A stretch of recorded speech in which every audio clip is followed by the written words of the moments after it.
அல்லாஹ், நீ கொடுத்தால் யாரால் தடுக்க முடியும்? நீ கொடுத்ததை தடுப்பவன் யார் இருக்கிறார்கள்? நீ தடுத்ததை கொடுப்பவர்கள் யார் இருக்கிறார்கள்?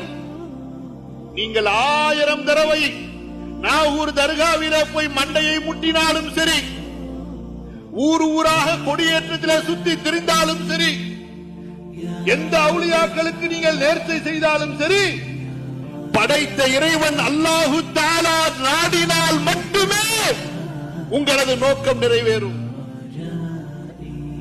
அல்லாஹ் ஒருவன் தான் உங்களது தேவைகளை பூர்த்தி செய்பவன்.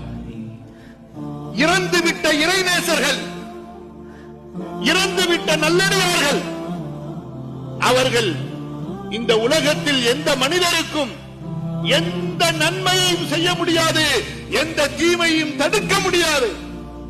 தங்களுடைய நன்மையையும் கூட அவர்களால் தேடிக்கொள்ள முடியாது. தங்களுக்குரிய சிரமத்தை, இன்னலை, கபருடைய அதாவை கூட அல்லாஹ்வுடைய உதவி இல்லாமல் அவர்களால் தடுத்துக் கொள்ள முடியாது. அவர்கள் அல்லாஹ்வின் உதவியின் பக்கம் தேவை உள்ளவர்களாக இருக்க அவர்கள் எப்படி நமக்கு உதவி செய்வார்கள்? சிந்தித்து பாருங்கள்.